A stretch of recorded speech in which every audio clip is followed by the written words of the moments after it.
Hello, Aries. It's umomgtarot, and this is your love and relationships tarot card reading. Yup, no clever title. It's a love and relationships read. We're going to see what comes up for you and who's involved, and let's just do it. Let's dive in. Now, if anything resonates with you, you can get a personal reading at umomgtarot.com. The link is in the description. Let's have a look and see who we're dealing with first and foremost.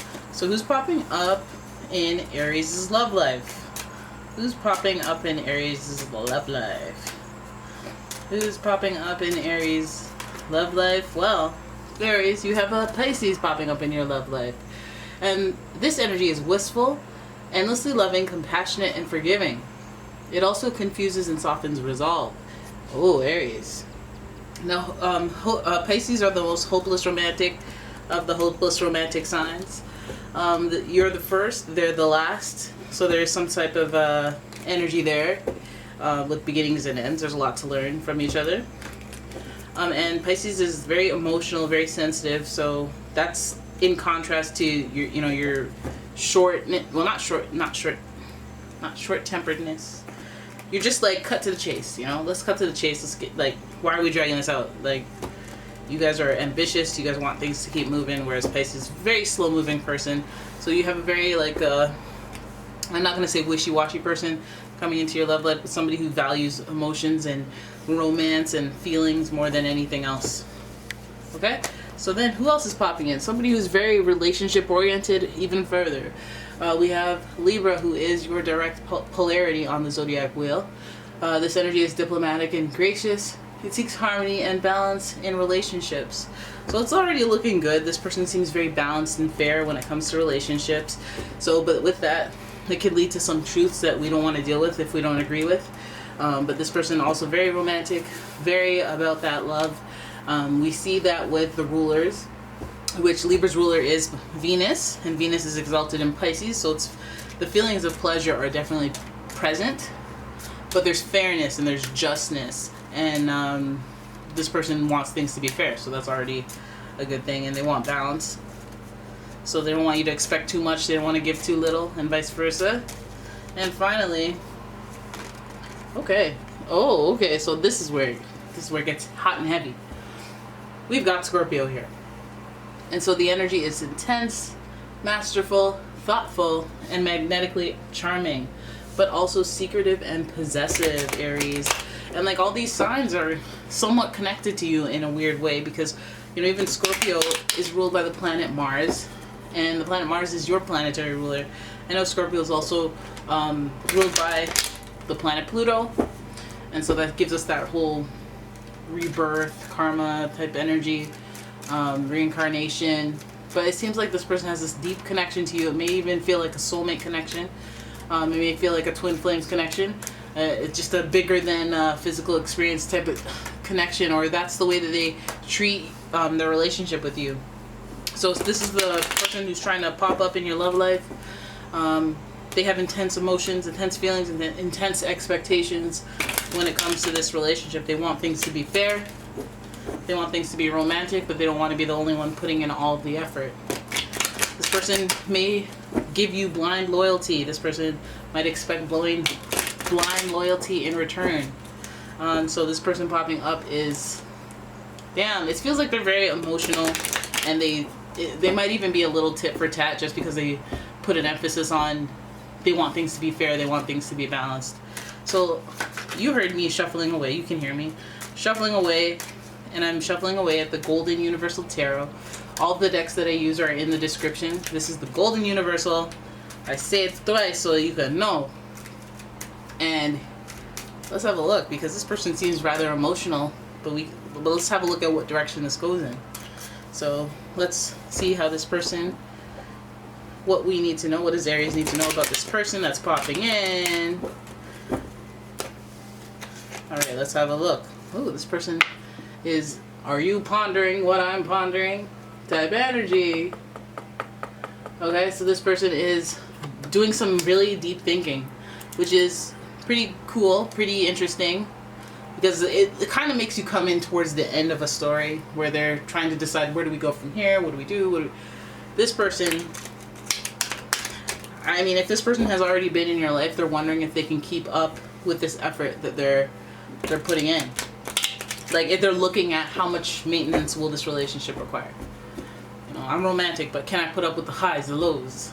You know, maybe the highs, but I don't know about the lows.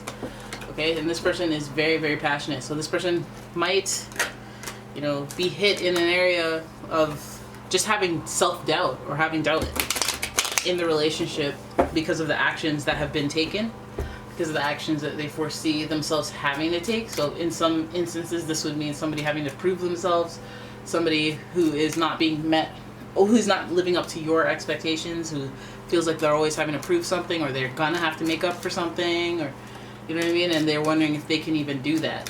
Even if they say, yeah, I can, no problem. They do have this like seed of doubt within them where it's like, oh, but do I want to? I could, but do I want to? All right? The next card is, this person really is at heart a solo entrepreneur.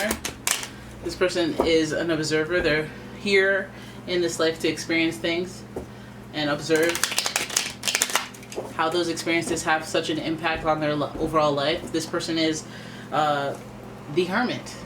Okay, the hermit. So they're doing their own thing, and so they don't have to justify or explain themselves to anyone. They never feel a need to explain themselves because knowledge is power. This is also associated with Virgo energy. I know you tend to be attracted to Virgos as well. Let me know in the comments if you've ever been attracted to a Virgo, or if Virgos like come at you a lot. I see something like Virgos see you as very high value. I know that. So in your next card here, let's have a look, is the Four of Pentacles. This is also very Virgo energy, if I do say so myself.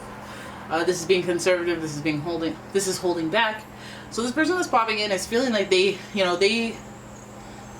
feel like you guys are dealing with somebody who's not quite sure about where this will go, or, you know, if you've had a few hiccups, they're like, well, I don't know if I can do all this. I don't know. You know, they're not sure. I feel like this person is still observing your behavior and still observing the situation and how it's going over a period of time before they can really assess whether or not they're in it to win it or what. I feel like this person is really holding back because of this Four of Pentacles. They may even be holding back money.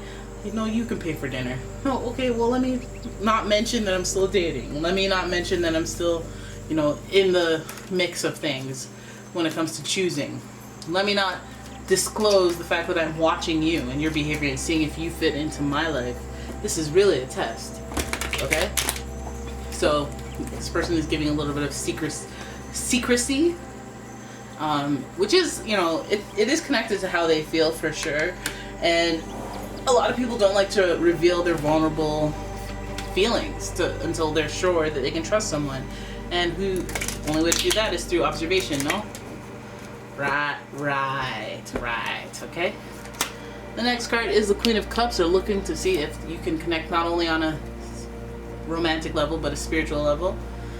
Do you nourish my soul? Do you make me feel better? When I wake up, am I excited to wake up because I know I'm going to see you? Do you give me the giddy feels? Do you give me the human zoomies? Because that's what they're looking for. Excitement. But more healing. More you know me. More of this nonverbal communication is what this person's looking for. They're looking for somebody who's just like perceptive. Somebody who's intuitive about them. Somebody who's even thoughtful even. You know, and they're looking for somebody they can connect to on a significant level spiritually, okay? You guys might even have to have the same religion or spiritual beliefs. But that's what this person's looking for. They're looking for someone who's independent as well. So some of you guys are all about it and you know who this person is, what they admire, what they're looking for and what they admire. I feel like this person at the end of the day, all they're really looking for is somebody who will be patient, who will be waiting. And not necessarily waiting, but they will be waiting. But they're looking for somebody who's patient.